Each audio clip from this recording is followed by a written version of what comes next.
On va corriger donc les exercices 17, 19, 20, 21, 22 et 23 à la page 184 et 195. 185, pardon. On va commencer par l'exercice 17. Donc, l'exercice 17, on a une fonction, d'accord, et on nous demande quel est l'ensemble de définition. Donc, l'ensemble de définition qu'on appelle df. Alors, j'ouvre l'exercice. C'est la partie sur laquelle les images existent. Donc, on voit que ça commence à moins 3 et ça va jusqu'à donc 1, 2, 3, 4, 5, 6, jusqu'à 7. Donc ça commence à moins 3, ça va jusqu'à 7. Donc l'ensemble de définition est l'intervalle moins 3, 7. Petite idée, dresser le tableau de variation de f. Donc on a un tableau de variation. Hein. Je vais le faire en stylo.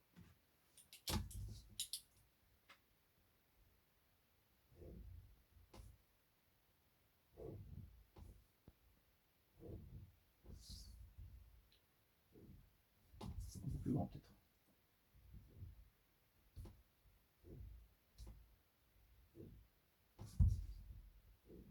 Donc on a un tableau de cette forme-là, et la fonction donc s'appelle f. D'accord? F, hein, et donc nous on va de moins 3 jusqu'à 7. Et on doit observer quelles sont les variations. On imagine très bien que vu la forme de la courbe, on est décroissant, flèche qui descend, croissant, puis de nouveau décroissant. Maintenant, il faut indiquer les valeurs. Donc c'est décroissant. On voit qu'on est décroissant jusqu'ici, donc jusqu'à moins 1. Puis on est recroissant jusqu'à 1, 2, 3, 4, jusqu'à 5. Moins 1, 5. On le met ici. De moins 3 à moins 1, décroissant. De moins 1 à 5, croissant. Et de 5 à 7, de nouveau décroissant. Là, il faut indiquer les valeurs aussi.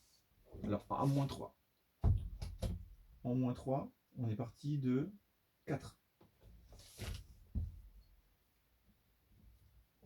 Ensuite,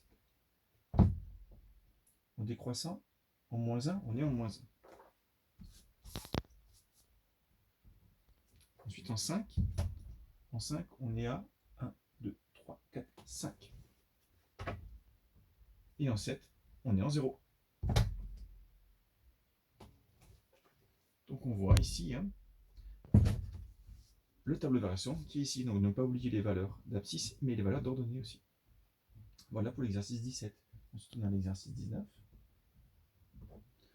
Dans l'exercice 19, on a un tableau de variation. Pour chacune des propositions, dire si elle est vraie ou si elle est fausse en justifiant la réponse. Alors, question 1. L'image de moins 2, c'est moins 1. Alors, l'image de moins 2, c'est moins 1. C'est vrai. Alors, là, je fais la réponse parce que c'est dans le tableau de variation. Vrai. Hein, donc, l'affirmation est vraie. D'accord? Parce que l'image de moins 2 est moins 1.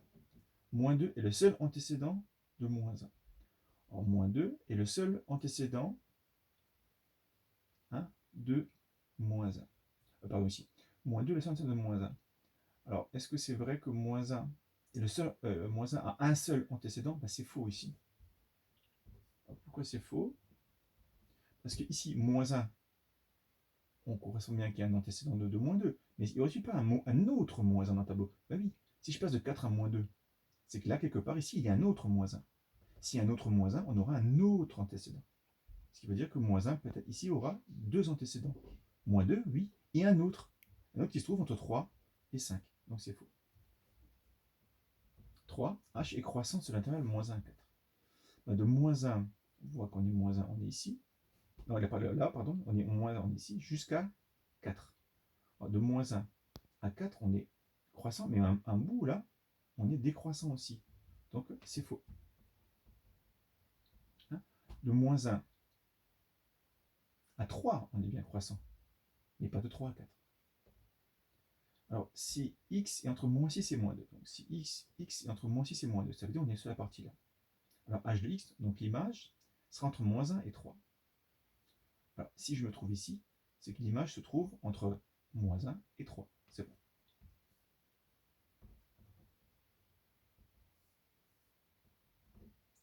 Le dernier, si je me trouve entre moins 6 et 3, donc je suis sur la partie qui est ici, les deux flèches, alors h est entre 3 et 4. Ben, c'est faux ici, parce que on voit bien que le minimum dans cette affaire, c'est quoi? Ce sera moins 1, et le maximum sera 4. Si je suis entre moins 6 et 3, mon image se trouvera entre le plus bas, c'est-à-dire moins 1, et le plus haut, c'est-à-dire 4.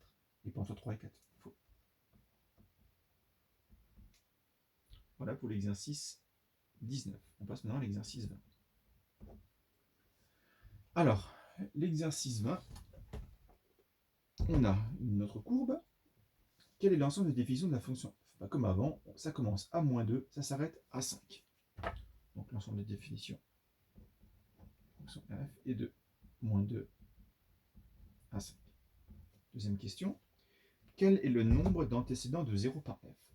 Donc 0 ici, donc je fais ça, je regarde quelles sont les images, les valeurs de x qui ont pour image 0. Et bien j'en ai ici 1, 2, 3 et 4. Cette valeur-là, cette valeur-là, cette valeur-là, cette valeur-là sur les abscisses aura pour image 0.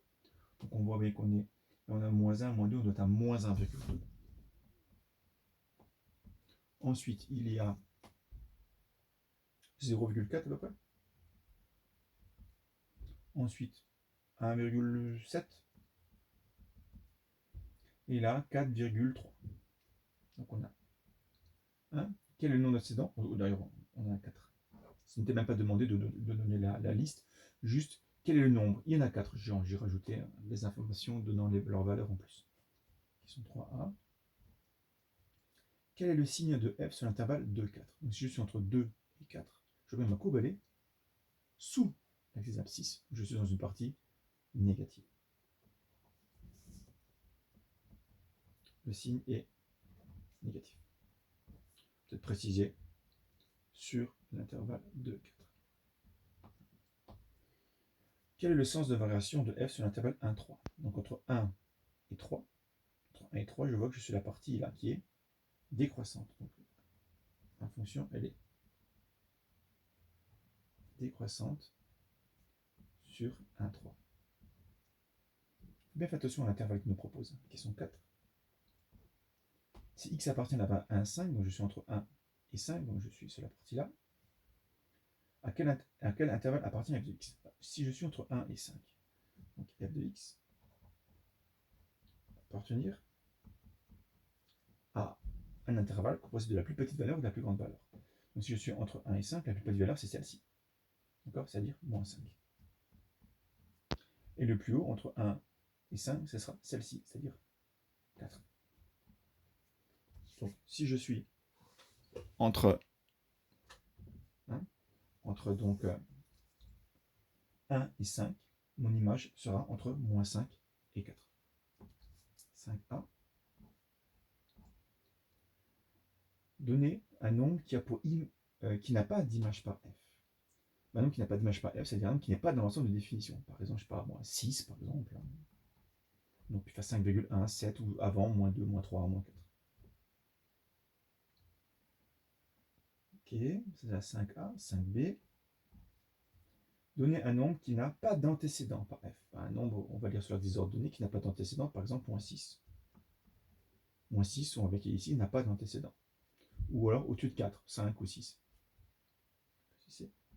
Donner un nombre qui a exactement deux antécédents. Deux antécédents, ça veut dire un nombre qui se trouve sur l'axe des ordonnées, qu'on va placer sur l'axe des ordonnées, qui, en traçant une horizontale, va couper que 2 fois la courbe. Par exemple, 0, on en avait 4. Donc, par exemple, on pourrait prendre toutes les valeurs qui sont plus petites que moins 1,2, là. Hein, toutes ces valeurs qui sont ici vont couper 2 fois, à part 5, moins 5, attention. Par exemple, moins 3. Ou alors, hein, si je prends la partie au-dessus de 2, si je prends au-dessus de 2, entre 2 et 3, hein, 2,5, 2,5, il y en a un ici. Voilà, voilà donc pour l'exercice 20. On va passer maintenant à l'exercice 21. Alors l'exercice 21, dresser le tableau de variation d'une fonction sachant que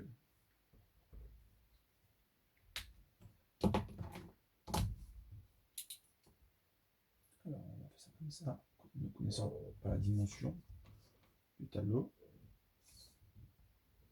Alors la fonction s'appelle f. Alors, f est définie sur l'intervalle moins 2, 5. Donc je sais que ça va de moins 2 à 5. Voilà, je vais déjà faire mon tableau.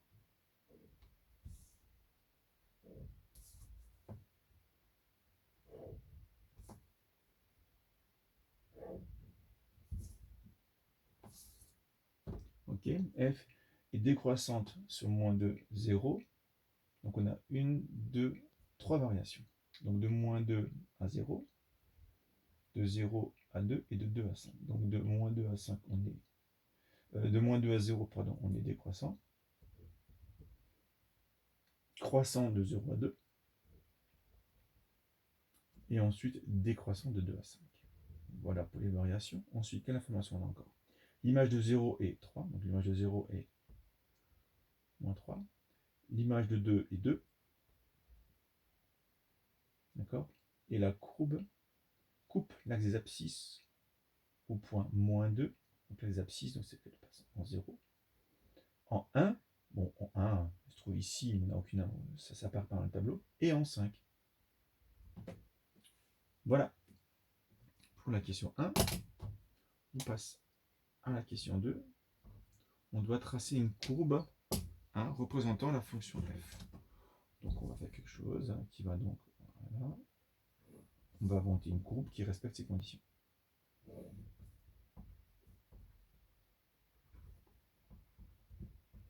Donc on va de moins 2, moins 1, 2, jusqu'à 5. 1, 2, 3, 4 et 5. D'accord? Donc l'image de moins 2. L'image de moins 2, 0. L'image de 0, moins 3, moins 1, moins 2, moins 3. L'image de 2, 2. L'image de 0, l'image de 5, 0. Donc je suis décroissant. Ensuite croissant. Et décroissant. Voilà, par exemple. Ensuite, donner un intervalle sur lequel cette fonction est négative. Ben, négative, c'est la partie qui se trouve ici. Donc, sur quel intervalle elle est négative? Ben, entre moins 2 et 1. La fonction est négative, parce qu'elle est sous l'axe des abscisses. Peut-on comparer l'image de 0,5, qui se trouve quelque part ici, d'accord, avec celle de 1,5, qui se trouve ici? Bah oui, bien sûr. Pourquoi? L'image de 0,5 et l'image de 1,5. Alors, comme je suis sur une partie croissante,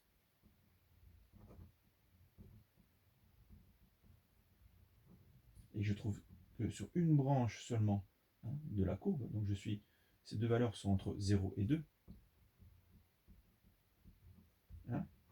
et que 0,5 est inférieur à 1,5, comme c'est une fonction croissante, c'est que mes valeurs qui sont ici, 0,5 et 1,5, sont dans le même ordre que leur image. Fonction croissante conserve les variations. Donc si f de 0,5 sera inférieur à f de 1,5, parce que 0,5 est inférieur à 1,5 parce que c'est croissant. Si on était une partie décroissante, on aurait eu inversion du signe. Voilà donc pour la question 4 qui clôt l'exercice 21. Donc on va passer dans l'exercice 22. Donc on considère la fonction. Quel est l'ensemble de définition? Donc, il apparaît dans le tableau.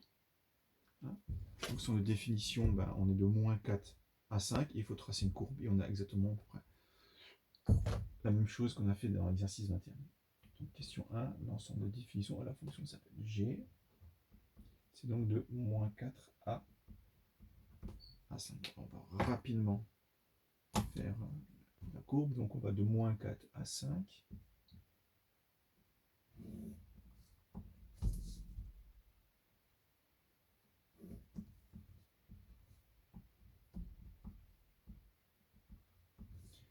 Moins 1, moins 2, moins 3, moins 4, 5, 1, 2, 3, 4 et 5. On va passer les valeurs. Donc on voit que dans le tableau, donc, moins 4 a pour image 2. Que l'image de moins 1, c'est moins 2. Moins 1. C'est moins 2. Ensuite que l'image de 2, c'est 3. Et que l'image de 5, c'est 0. Donc on a quelque chose qui est très similaire à ce qu'il y a avant. Donc je suis décroissant, croissant et décroissant. Voilà donc pour l'exercice 22. Et on passe au dernier exercice, l'exercice 23, donc l'exercice 23, on considère un tableau et on doit comparer les nombres lorsque c'est possible. K de moins 1 et K de 3. Donc on va regarder déjà si moins 1 et 3 se trouvent sur une même branche du tableau. Donc moins 1, on est donc ici, et 3, on est bien sur la partie décroissante. Donc bon, on va pouvoir comparer, car K est décroissante. Alors on est décroissant sur les valeurs de moins 2 à 5. Et donc on va comparer moins 1 et 3. Donc moins 1 est inférieur à 3, mais comme c'est décroissant, l'ordre est inversé. Inférieur, donc ça donne supérieur. B. On doit maintenant comparer K de 6 et K de 8. Alors si on observe 6 et 8, alors, 6 et 8, on se trouve 6 ici, 8 est là, on est sur une partie croissante, d'accord, on passe pas 0, mais c'est pas important ça, on est vraiment sur une partie croissante, donc on va pouvoir comparer, car K est croissante, alors on est croissant sur les valeurs de 5 à 9, et on compare 6 et 8, donc 6 est inférieur à 8, donc son image respecte le même ordre. Ensuite, C, on a K de 8 et K de 9,1, K de 8 et K de 9,1. Ici, alors on regarde 8 et ici, et 9,1. Ah là, par contre, on ne sait pas. Parce qu'on sait que la valeur de 8 sera un peu avant 1, mais 9,1 aussi un petit peu. Donc on n'a aucune idée lequel des deux sera le plus grand. Donc ici, c'est pas possible de comparer, pour la bonne et simple raison qu'on n'est pas sur la même branche de la courbe. Donc ici, impossible. Et le dernier, K de 0 et K de 10. On observe. 0 va se trouver ici. D'accord. Et K de 10 va se trouver là. Alors on a l'impression de dire non, c'est pas possible. Et bien si on peut. Alors pourquoi? Pourquoi? Parce que si je prends K de 0, K de 0, je sais pas si on voit bien, ouais. K de 0 se trouvera ici, donc entre moins 3 et 6. Donc K de 0 appartient à l'intervalle moins 3, moins 6. Vous imaginez, donc je vais faire un axe, moins 6, moins 3. K de 0, il est là-dedans. K de 10, lui, si on observe K de 10, il sera ici, il sera entre 0 et 1. Donc sur mon axe, 0 est ici et 1 est là. K de 10. Donc K de 0 se trouve quelque part ici, K de 10 se trouve quelque part là. De toute façon, d'une manière ou d'une autre, mon K de 0 sera toujours plus petit que K de 10. Parce que K de 0 est sur la partie là, et K de 10 est sur la partie là. Et donc, comme cette partie-là est complètement avant celle-ci, K de 0 sera toujours inférieur à K de 10. Pas facile celui-ci. Voilà donc pour les exercices de cette page.